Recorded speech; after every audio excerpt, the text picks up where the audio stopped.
Sadly, in the next 18 minutes when I do our chat, 4 Americans that are alive will be dead through the food that they eat. My name's Jamie Oliver. I'm 34 years old. I'm from Essex in England. And for the last 7 years, I've worked fairly tirelessly to save lives in my own way. I'm not a doctor. I'm a chef. I don't have expensive equipment or medicine. I use information, education. I profoundly believe that the power of food has a primal place in our homes that binds us to the best bits of life. We have an awful, awful reality right now. America, you're at the top of your game. This is one of the most unhealthy countries in the world. Can I please just see a raise of hands for how many of you have children in this room today? Please put your hands up. Aunties, uncles, you can continue to put your hands up. Aunties and uncles as well? Most of you. Okay. We, the adults of the last 4 generations, have blessed our children with the destiny of a shorter lifespan than their own parents.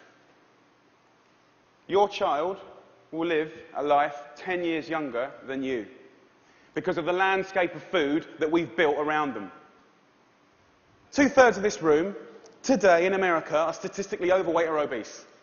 You lot, you're all right, but we'll get you eventually, don't worry. Right? The statistics of bad health are clear, very clear. We spend our lives being paranoid about death, murder, homicide, you name it. It's on the front page of every paper, CNN. Look at homicide at the bottom, for God's sake. Right?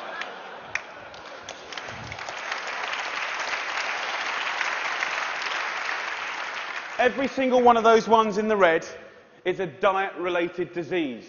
Any doctor, any specialist will tell you that. Fact. Diet-related disease is the biggest killer in the United States right now, here today. This is a global problem. It's a catastrophe. It's sweeping the world. England is right behind you, as usual.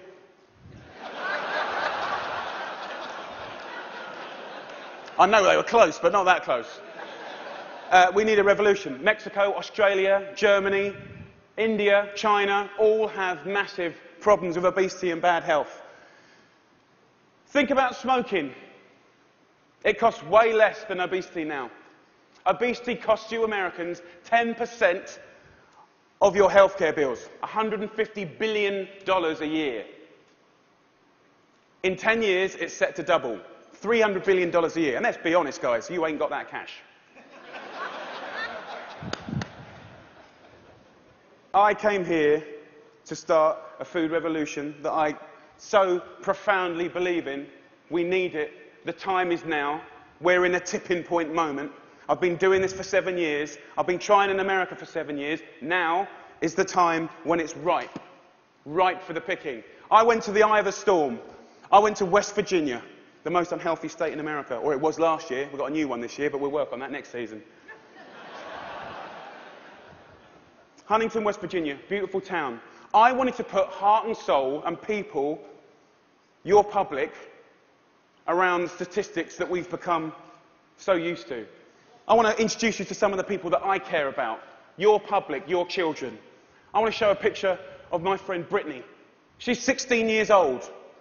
She's got 6 years to live because of the food that she's eaten.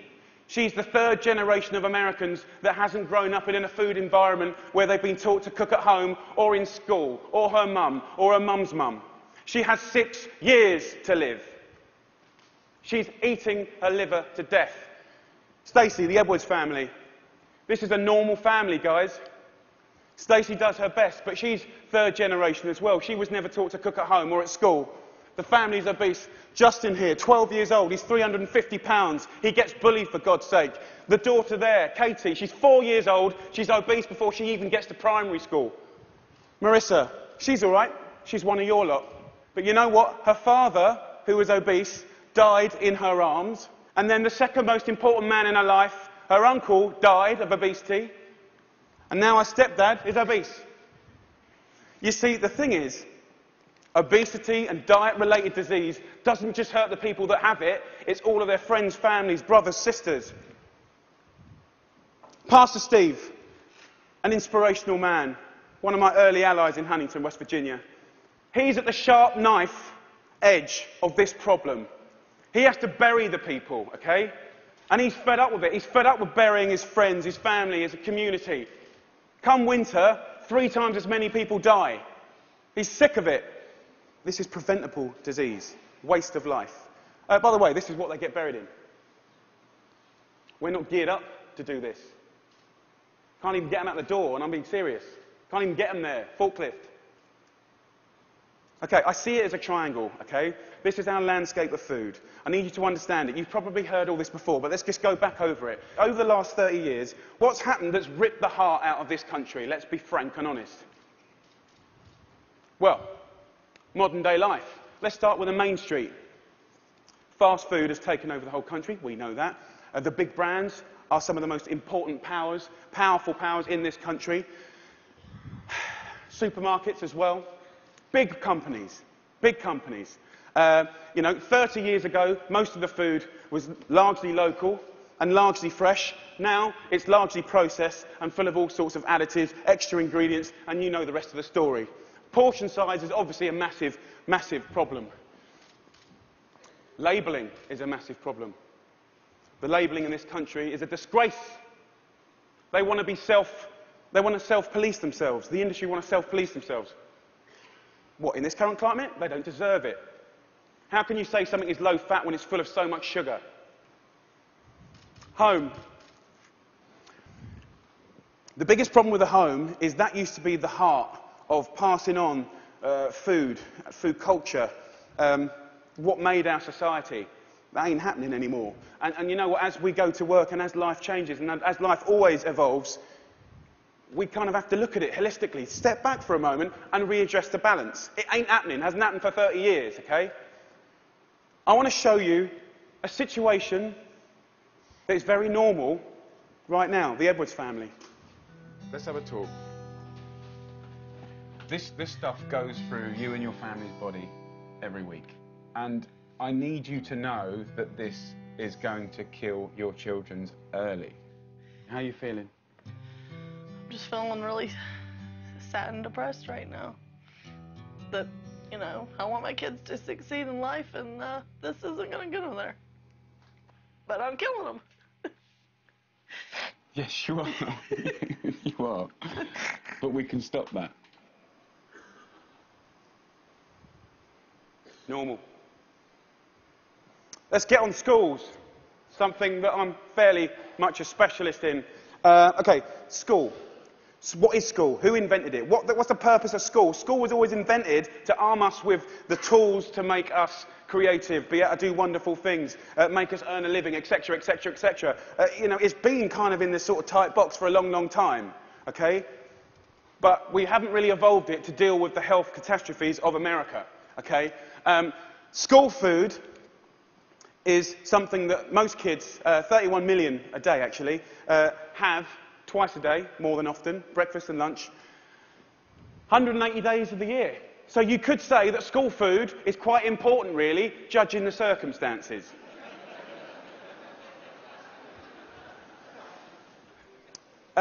Before I crack into my rant, which I'm sure you're waiting for, I need to say one thing, and it's so important in hopefully the magic that happens and unfolds in the next 3 months. The lunch ladies, the lunch cooks of America, I offer myself as their ambassador. I'm not slagging them off. They're doing the best they can do. They're doing their best. But they're doing what they're told, and what they're being told to do is wrong. The system is highly run by accountants. There's not enough or any food knowledgeable people in the business. There's a problem. If you're not a food expert and you've got tight budgets and it's getting tighter, then you can't be creative. You can't duck and dive and write different things around things. If you're an accountant and a box ticker, the only thing you can do in these circumstances is buy cheaper shit. Now, the reality is the food that your kids get every day is fast food. It's highly processed. There's not enough fresh food in there at all. You know, the amount of additives, E-numbers, ingredients you wouldn't believe. There's not enough veggies at all. French fries are considered a vegetable. Pizza for breakfast. They don't even get given crockery. Knives and forks, no, they're too dangerous. There's scissors in the classroom, but knives and forks, no. And the way I look at it is if you don't have knives and forks in your school, you're purely endorsing, from a state level, fast food, because it's handheld. And yes, by the way, it is fast food. It's sloppy joes, it's burgers, it's wieners, it's pizzas, it's all of that stuff. 10% of what we spend on healthcare, as I said earlier, is on obesity, and it's going to double. We're not teaching our kids. There's no statutory right to teach kids about food, elementary or secondary school, okay? We don't teach kids about food, right? And this is a little clip from an elementary school, which is very common in England. Who knows what this is? Potatoes. Potato? So you think these are potatoes? Do you know what that is? Do you know what that is? Broccoli. What about this? Our good old friend. Do you know what this is, honey? Celery. No. What do you think it is, darling? Onion. Onion, no. Immediately you get a really clear sense of, do the kids know anything about where food comes from? Who knows what that is? Pear. What do you think this is? I don't know. If the kids don't know what stuff is, then they will never eat it. Normal. England and America. England and America. Guess what fixed that? Guess what fixed that? 2 one-hour sessions. We've got to start teaching our kids about food in schools, period.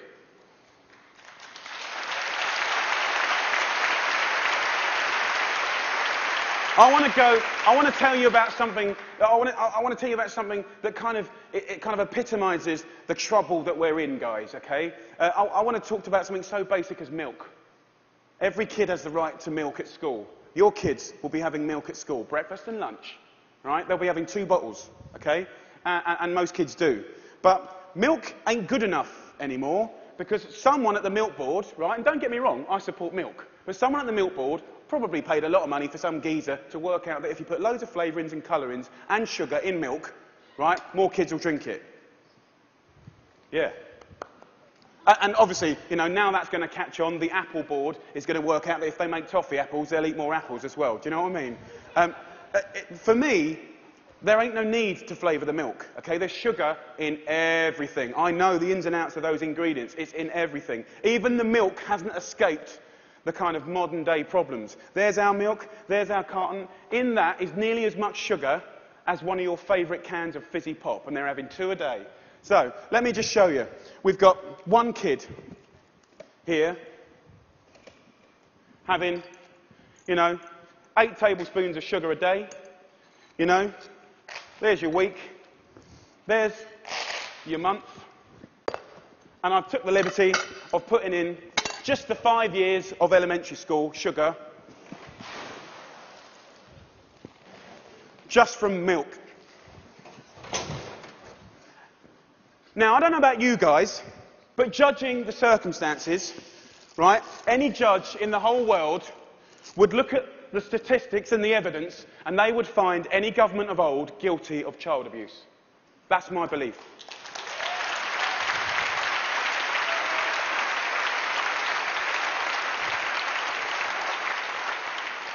Now, if I came up here, and I wish I could come up here today, and hang a cure for AIDS or cancer, you'd be fighting and scrambling to get to me. All this bad news is preventable. That's the good news. It's very, very preventable. So let's just think about, we've got a problem here, we need to reboot. Okay, so in my world, what do we need to do? Here's the thing, right?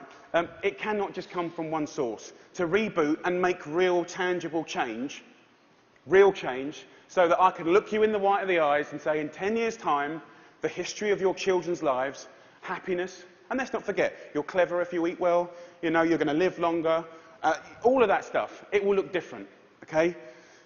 So, supermarkets. Where else do you shop so religiously? Week in, week out. How much money do you spend in your life in a supermarket? Love them. They just sell us what we want, all right. They owe us to put a food ambassador in every major supermarket. They need to help us shop. They need to show us how to cook quick, tasty, seasonal meals for people that are busy. This is not expensive. It is done in some, and it needs to be done across the board in America soon and quick. The big brands, you know, the food brands, need to put food education at the heart of their businesses. I know, easier said than done. It's the future. It's the only way. Fast food. With the fast food industry, you know, it's very competitive. I've had loads of secret papers and dealings with fast food restaurants. I know how they do it. I mean, basically, they've weaned us on to these hits of sugar, salt and fat and X, Y and Z, and everyone loves them, right? So these guys are going to be part of the solution, but we need to get the government to work with all of the fast food purveyors and the restaurant industry, and over a 5, 6, 7 year period, wean us off the extreme amounts of fat, sugar, fat and all the other non-food ingredients. Now, also, back to the sort of big brands, labelling, I said earlier, is an absolute farce and has got to be sorted. Okay, school. Obviously in schools, we owe it to them to make sure those 180 days of the year, from that little precious age of 4 to 18, 20, 24, whatever, they need to be cooked proper, fresh food from local girls on site, okay? There needs to be a new standard of fresh, proper food for your children. Yeah?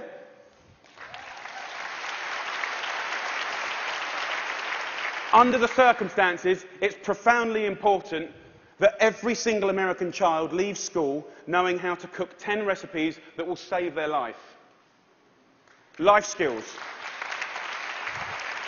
That means that they can be students, young parents, and be able to sort of duck and dive around the basics of cooking no matter what recession hits them next time. If you can cook, recession money doesn't matter. If you can cook, time doesn't matter.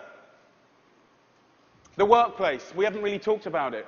You know, it's now time for corporate responsibility to really look at what they feed or make available to their staff. The staff are the mums and dads of America's children. Marissa, her father died in her hand. I think she'd be quite happy if corporate America could start feeding their staff properly. Definitely they shouldn't be left out. Let's go back to the home. Now, look, if we do all this stuff, and we can, it's so achievable. You can care and be commercial, absolutely. But the home needs to start passing on cooking again, for sure. For sure. Pass it on is a philosophy.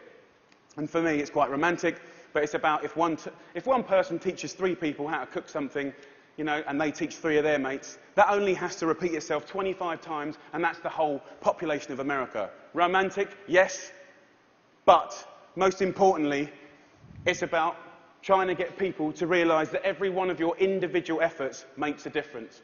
We've got to put back what's been lost. Huntington Kitchen.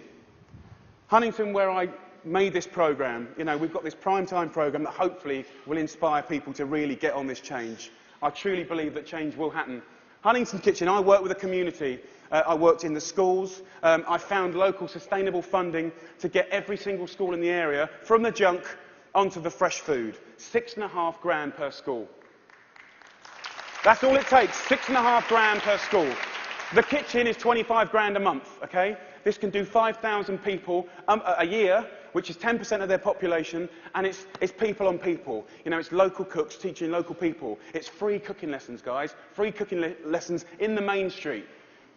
This is real tangible change. Real tangible change. Around America, if we just look back now, there's plenty of wonderful things going on. There's plenty of beautiful things going on. There are angels around America doing great things in schools, farm-to-school setups, garden setups, education. There are amazing people doing this already. The problem is they all want to roll out what they're doing to the next school and the next, but there's no cash.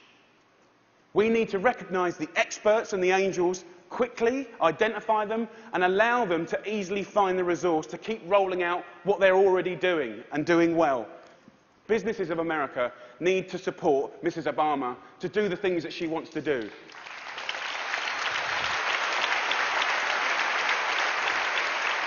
And look, I know it's weird having an English person standing here before you talking about all this. All I can say is I care. I'm a father. And I love this country. And I believe truly, actually, that if change can be made in this country, beautiful things will happen around the world. If America does it, I believe other people will follow. It's incredibly important.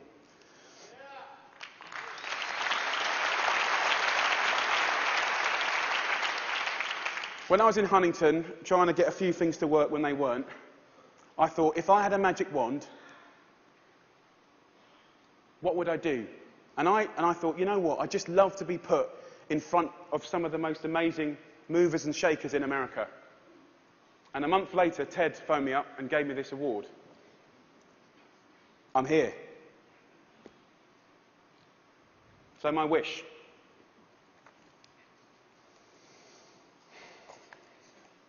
Dyslexic, so I'm a bit slow.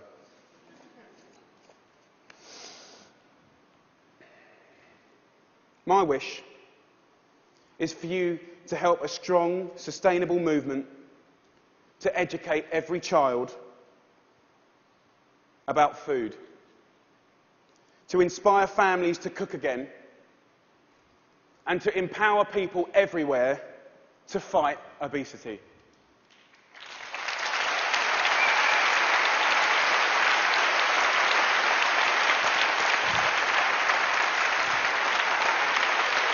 Thank you.